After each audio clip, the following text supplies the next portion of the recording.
Baby চা খাও। তুমি চা খাও। এটা চা খাও, চা খাও। চা খাও। হ্যাঁ চা খাও।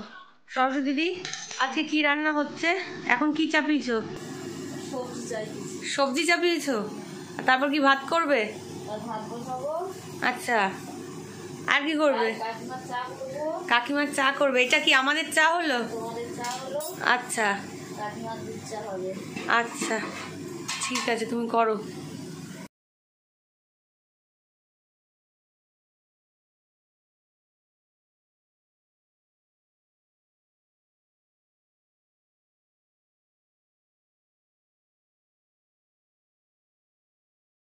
ঘুরতে? হ্যাঁ, ভিক্টোরিয়া। তুমি যাবে? আমাকে তো নিয়ে যাও না তুমি। তুমি যাবে চিড়িয়াখানা? যাবে তার আগেই পড়ে। কোথায় যাবো? চিড়িয়াখানা। হ্যাঁ যাবো একদিন ভাবছি।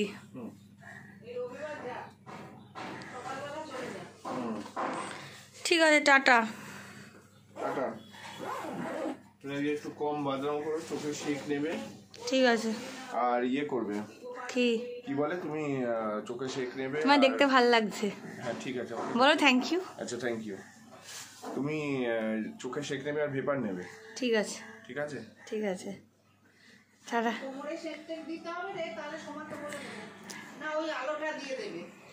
টাটা। ঠিক আছে, তুমি আপাতত অফিস যাও। বাবা আসছি। বাবা আসছে, বাবা অর্ণব আসছে। Good morning everyone, welcome back to my channel. আশা করি তোমরা সবাই ভালো আছো, সুস্থ আছো। আজ 16 ফেব্রুয়ারি, সকাল 9টা ঠিক 15 বাজে। আমি 9:15 থেকেই আমি আমার ব্লগটা স্টার্ট করছি। অর্ণবদিকে বেরিয়ে গেছে, ঠাকুর পুজো হয়ে গেছে, সকালে সরস্বতী দিয়ে এসে সব রান্নাবান্না করে দিয়ে এসছে। এর মধ্যে সমাধিও ঢুকে গেছে, যে দিদি বাবাকে দেখে সে আজকে আমাদেরকে চিড়ের পোলাও তৈরি করে খাওয়াচ্ছে। তো এই সব নিয়েই আমাদের সকালটা খুব সুন্দরভাবে শুরু হয়ে গেছে। এদিকে অর্ণব আমার পেছনেও খুব বেশিভাবে লেগে গেছে অফিসে। এগুলো আমাদের রোজ রোজ চলতেই থাকে। কিন্তু এইসবের মধ্যে আমার মাথার উপর আজকে একটা বিশাল পাহাড় ভেঙে পড়েছে। সেটা হচ্ছে, যখন আমি বাড়ি যাচ্ছিলাম তখন খুব সুন্দর লাগছিল, জামা কাপড় নিয়ে গুছিয়ে টুছিয়ে সব নিয়ে একদম এটা পরবো এটা নেবো এই সেই করে গেলাম। কিন্তু কাল যখন ফিরে এসছি, এখন যদি তোমরা আমার ঘরের অবস্থাটা দেখো, মানে ওটাকে যে আমি এখন কি করে কি দিয়ে কি করে কোনটা কি দিয়ে কি করব, আমি সেটা এখন কিছুই বুঝতে পারছি না। মানে নিচে হাঁটার জায়গা কম, ব্যাগের জায়গা বেশি, এইরকম একটা ব্যাপার হয়ে আমার ঘরটা আছে। তোমাদের আমি এক ঝলক আমার ঘরটার অবস্থা দেখিয়ে দিচ্ছি যে কি অবস্থায় হয়ে যাচ্ছে, তারপর তোমরাও ভাববে। মানে আমি এখন মনে হচ্ছে এইভাবে, আমার এখন কিছুক্ষণ মনে হচ্ছিল আমি বাইরে বসে থাকি, ঘরে ঢুকবো না, কারণ ঘরে ঢুকলেই আমাকে এগুলো সব গোছাতে হবে। মানে যা তা ঘর বাড়ির অবস্থা হয়ে গেছে, তোমরা জাস্ট একবার দেখে নাও। বিছনা তোলার এখনও অবধি টাইম পাইনি। বিছনার অবস্থা এই পুরো একটা মেস হয়ে আছে। এদিকে কালকের যেসব ব্যাগগুলো এনেছিলাম সেখানে কিছু ব্যাগ এখানে রাখা আছে, এদিকেও ট্রলি রাখা আছে, এখানে জামা কাপড় পুরো তাণ্ডব হয়ে আছে। মানে আমাকে এখন এই পুরো ব্যাপারটাকে এখন গোছাতে হবে। রান্নাঘরে সমাধি এখন ভীষণ ব্যস্ত। সমাধি, আজকে কি হচ্ছে মেনুতে? চিড়ের পোলাও বানাচ্ছ? হ্যাঁ, সব রেডি করে নিয়েছো এদিকে? আচ্ছা ঠিক আছে, আজ সমাধি আমাদের চিড়ের পোলাও খাচ্ছে।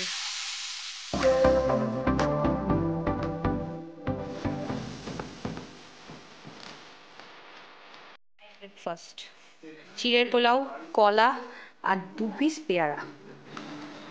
আমিও আমার খাবার নিয়ে নিয়েছি, চিড়ের পোলাও অ্যান্ড পেয়ারা। মা এসো, এখন একসঙ্গে খাবো। আর মা এখানে, মা সবে স্নান করে এসছে। মায়ের এই হ্যাবিটটা দেখে এই বয়সেও আমার ভীষণ ভালো লাগে, সকালবেলা উঠেই আগে চান করে নেয়, যেটা আমি একদমই পারি না।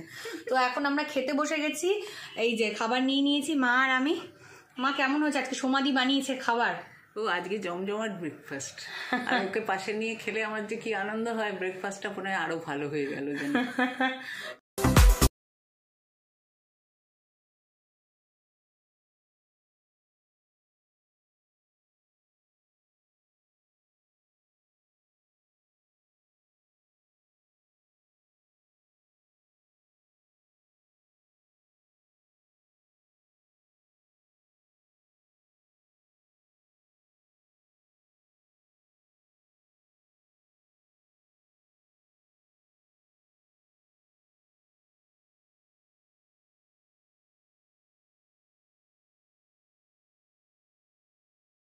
করলাম, করে একটু বসলাম, কিন্তু ঘরদোর পরিষ্কার করতে গিয়ে আমাদের বাইরে, জানলার বাইরে তোমাদের আমি দেখাচ্ছি, এই দেখো এতটা কাছে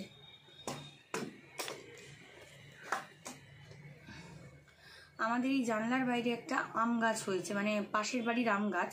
তো আম গাছটা বাড়তে বাড়তে বাড়তে বাড়তে এবার কি হয়েছে, একদম আমাদের জানলার কাছে, অনেকটা কাছে চলে এসছে। আর একটু বাড়লেই হাত বাড়িয়ে এরকম ধরতে পারবো, এরকম একটা ব্যাপার। তো এবার কি হয়েছে, এবার ওই আম গাছে তো জানো নানা রকম পোকামাকড় এসব গাছেই হয়, আম গাছ বলে না। তো এবার ওই আম গাছে মেনলি দেখবে এরকম গুড়ি গুড়ি টাইপের এক ধরনের পোকা হয়। তো এখন আমি জানলা ফানলা খুলে হাতটা পরিষ্কার করতে গিয়ে হঠাৎ করে ওখান থেকে একটা কি আসলো, গাছ থেকে আসলো কি অন্য কোথাও, আমার যতদূর ধারণা গাছ থেকেই এসছে। এসে দেখো কি করলো, দেখো এখানটা কিভাবে ফুলিয়ে দিয়েছে। এটা আমাকে কি কামড়ালো আমি বুঝতে পারছি না, আমাকে দেখতে কিরকম বাজে হয়ে গেছে।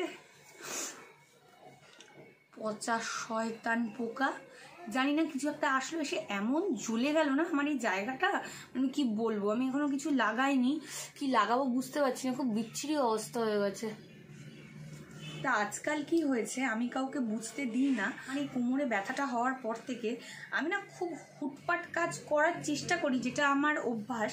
কিন্তু কি হয় বলো তো, করতে গেলে না আমি একটু করার পরেই না কীরকম একটা আমার কোমরটা একটা ক্র্যাম্প টাইপের ধরে, একটু যন্ত্রণা হতে থাকে, তো আমি পারি না। তো আমি আজকাল কি করি, একটু রেস্ট নিয়ে কাজ করার চেষ্টা করি। তো এই যে বিছনা গোছালাম টোছালাম, ওদিকে চেয়ার টেয়ারগুলোও পরিষ্কার করলাম, একদম ডাই হয়েছিল জামা কাপড়ে, কিন্তু আমি ব্যাগ ফ্যাগগুলো এখনও কিছু হাত দিতে পারিনি, কারণ হঠাৎ করে বুঝতে পারলাম যে আমার কোমরে একটু ব্যথা করছে। তো আমি ভাবলাম, তা মা ওদিক থেকে বললো, তুই একদিনেই এত কিছু এসে করে ফেলছিস কেন, অন্যকে আসতে দে, দুজনে মিলে ব্যাগ ফ্যাগগুলো গোছাবি। তো আমি মায়ের কথাটা শুনলাম যে না, করার এখন ওইভাবে করার দরকার নেই। তো আমি এখন ব্যাগ ফ্যাগ কিছু আনপ্যাক করিনি, যা যেখানে যেরকম ছিল সেরকম আছে। আমি শুধু বিছনাটার চাদরটা চেঞ্জ করলাম, কারণ আমার না ওই 7 দিনের বেশি চাদর পাতা থাকলেই না আমার মাথাটা কিরকম গন্ডগোল হয়ে যায়। তো আগে বিছানাটা, কালকে থেকেই গাটা কিচকিচ করছিল যে কখন চাদরটা চেঞ্জ করব। তো যাই হোক, কালকে রাতে আর এসে একটু ইচ্ছা করেনি, তো আজকে চাদরটা চেঞ্জ করলাম। এখন প্ল্যানিংয়ে ছিল খেতে যাওয়ার আগে, আমরা মোটামুটি দেড়টার মধ্যে আমরা মোটামুটি খেতে বসে যাই। তো এখন প্ল্যানিংয়ে ছিল যে খাওয়া দাওয়া করার আগে, এখন মোটামুটি এখন 12:30 মতো বাজে। তো আমার প্ল্যানিংয়ে ছিল যে এই 1 ঘন্টার মধ্যে আমি আজকে শ্যাম্পু করবো, এটা আমি ভেবেছি। তো শ্যাম্পু করে একটু স্কিন কেয়ার করবো, যেটা আমার তোমাদের সাথে শেয়ারও করার ইচ্ছে ছিল। তো এগুলো করবো এরকম একটা প্ল্যানিংয়ে ছিল, কিন্তু আমার এইটা কামড়ে দেওয়ার পরে না আমার মাথাটা আবার একটু চেঞ্জ হয়ে গেল। তো এখন ভাবলাম না, আগে 1:30টার সময় খাবো, কারণ কোমরের ব্যথাটাই হচ্ছে মেন, একটু ব্যথা করছে। তো এখন সোমাদিকে বলেছে আমাকে একটু গরম জল করে দিতে, গরম জল করে দিচ্ছে। তারপরে আমি একেবারে খাওয়া দাওয়া করব, করে তারপর মাইন্ড ফ্রেশ করে আরামসে, কেউ ডিস্টার্ব করার থাকবে না, আমি তারপর শ্যাম্পু করতে যাব। তো আজ আমি ভেবেছিলাম যে আজকে একটা তোমাদের সাথে স্কিন কেয়ার দেখাবো, মানে আমি মেনলি যেভাবে আমার স্কিনের কেয়ার নিই সেটা আমি ভেবেছিলাম আজকে তোমাদের সাথে শেয়ার করব। কিন্তু এই পোকাটা কামড়ে দিল, তো আমাকে দেখতে বাজে হয়ে গেলো। তো ওটা একটু পোকা কামড়ে দিলে ওইসব হবে না, পোকা যেদিন কামড়াবে না সেদিন আমি তোমাদের সাথে আমার স্কিন কেয়ার রুটিনটা ডেফিনেটলি শেয়ার করবো। 1:30 বেজে গেছে, সোমাদি এখন বাবার খাবার রেডি করতে চলে এসছে। সোমাদি, আজকে কি আছে বাবার খাবারে? মাছ আছে, মাছ যেটা তুমি বেছেছো। আচ্ছা, আর একটা লটিয়া মাছের ঝুড়ো আছে, আলু আর উচ্ছে সেদ্ধ আছে। আচ্ছা, আর ফুলকপি আলু, ওই মাছের ঝোলটা আছে। আচ্ছা, বাবা কি খাওয়া দাওয়া ঠিকঠাক করছে এখন? হ্যাঁ। আর তুমি কি ঠিকঠাক আছো? হ্যাঁ, ঠিক আছে। ঠিক আছে, যাও খাইয়ে দিয়ে এসো। বাবার ওদিকে অলমোস্ট খাওয়া শেষের দিকে, আর এদিকে এবার আমি মার আর আমার খাবারটা বেঁধে নেবো, ওদিকে সোমাদির খাবারটা খেয়ে নেবে। তো এখন আমি চলে এসেছি খাবার।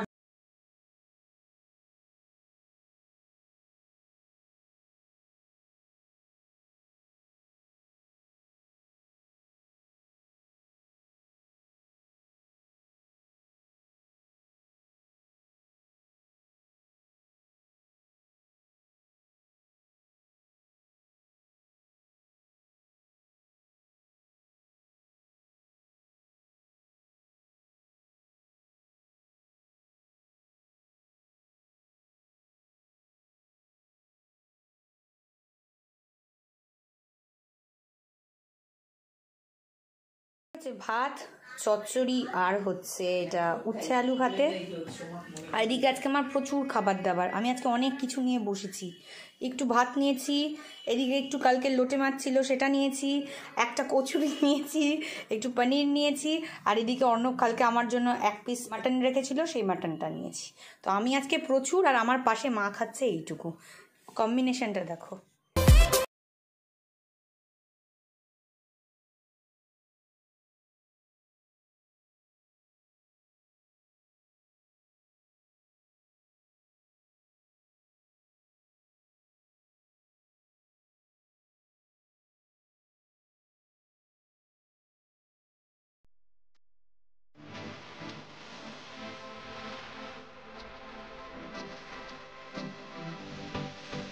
এই জাস্ট চান করে আসলাম, এখন বাজে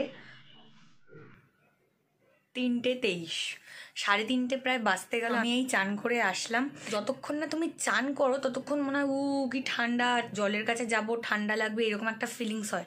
কিন্তু চান করে ওঠার পর একটা যে কি রিফ্রেশমেন্ট আসে না, মানে কি বলবো, মানে শরীরটা পুরো একদম তরতাজা ঝরঝরে হয়ে যায়। তারপর আর আলিশি লাগে না, মনে হয় সমস্ত ল্যাদ আলিশি সব শরীর থেকে কেটে গেল। তো আমি এখন ভাবলাম যে যতক্ষণে চুলটা শোকাবে, চুলটা যেহেতু এখন পুরোপুরি ভিজে, ততক্ষণে আমি কিছু এডিটিংয়ের কাজ করে ফেলি, তাহলে আমারই কাজটা এগিয়ে থাকবে। তো এখন সেটা চটপট করে ফেলবো, কারণ এখন একদম শুতে ইচ্ছে করছে না। আর সাথে আমার ঠোঁটটাও অনেকটা কমেছে, কিন্তু একটু ব্যথা আছে। আর ঠোঁটের ফোলাটা যাতে অত প্রমিনেন্ট না বোঝা যায়, সে কারণে আমি একটু লিপ বাম লাগিয়ে নিয়েছি, যাতে আমাকে একটু সুন্দর দেখতে লাগে। কীরকম একটা লাগছিল, একটা টোবলা টাইপের হয়ে আছে, ঠোঁটটা অনেকটা কমেছে, তবুও এখনও বোঝা যাচ্ছে টোবলা হয়ে আছে। গুড ইভিনিং সবাইকে, কি করছো তোমরা সবাই? আমি এই কিছুক্ষণ হলো ঘুম থেকে উঠলাম, এখন বাজে 7টা। আমি ওই 6:10-15 নাগাদ ঘুম থেকে উঠেছি। আজকে ভীষণ ঘুমিয়ে পড়েছিলাম, শ্যাম্পু ট্যাম্পু করে এসে রিল্যাক্স হয়ে ঘুমিয়েছিলাম। তারপর কে আসলো, ওয়েট দেখি।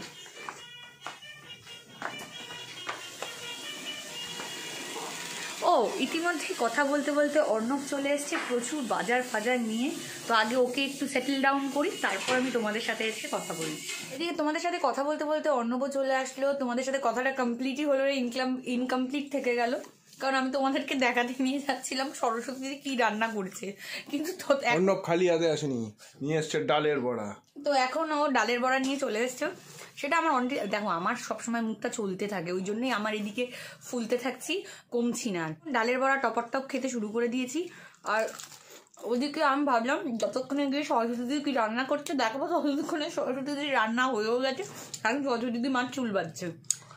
তো ওই জন্য তোমাদেরকে দেখাতে পারলাম না। আর যেটা বলছিলাম, যে ঘুম থেকে 6টায় উঠেছি, তারপরে এই বাড়ির অ্যাকাউন্টেন্ট হচ্ছি আমি, মানে অ্যাকাউন্ট ডিপার্টমেন্টটা পুরোটা আমার উপর। তো এতদিন যেহেতু বাড়ি ছিলাম না, তো এতদিন এরা কি করেছে না করেছে আমি জানি না। তো এখন এসে কাকে পেমেন্ট করতে হবে, কাকে করতে হবে না, ফিজিওকে কি করতে হবে না পেমেন্ট, এই সমস্ত মেশিনের কি টাকা দিতে হবে না, কি আনাতে হবে না হবে, কি শেষ হয়েছে না হয়েছে, এই সমস্ত নিয়ে আমি আমার বিশাল বড় খাতা নিয়ে এতক্ষণ বসেছিলাম। তো এতক্ষণ আমি এইসবই করছিলাম। ওয়ান শটে পুরো অ্যাডমিনিস্ট্রেশন আর অর্থ দপ্তরটা ওর হাতে। এমনই অর্থ দপ্তর যেখান থেকে কোনো বিল পাস হয় না। দেখতে দেখতে 9:30 বেজে গেছে। তিতলি এখন সবাইকে খাবার দিচ্ছে, আমি এখন রান্নাঘরে যাচ্ছি। তিতলি পেছনে একটু লাগবে, খাবার দিচ্ছি, আর কি দেবো?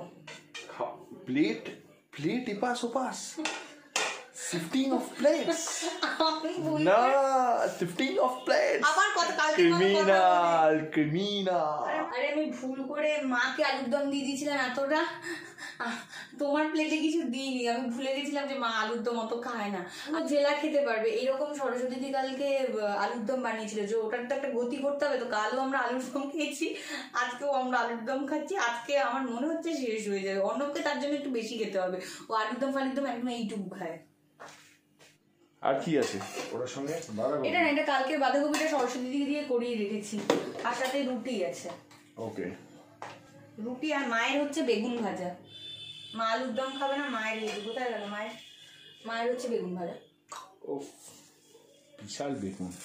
তো আজকের ব্লগটা আমরা এই রান্নাঘর থেকেই শেষ করছি। যদি আজকে তোমাদের ব্লগে কিছু ভালো লেগে থাকে, তাহলে ডেফিনেটলি আমাদের চ্যানেল লাইফ অফ শারণ্যকে সাবস্ক্রাইব করে দিও, লাইক করো, কমেন্ট করো, প্রচুর শেয়ার করো, আর পাশে থাকা বেল আইকনটা ক্লিক করতে কখনো ভুলো না। তো আজকের মতো এইটুকুই, আবার তোমাদের সাথে দেখা হচ্ছে কালকে একটা নতুন এক্সাইটিং ব্লগের সাথে।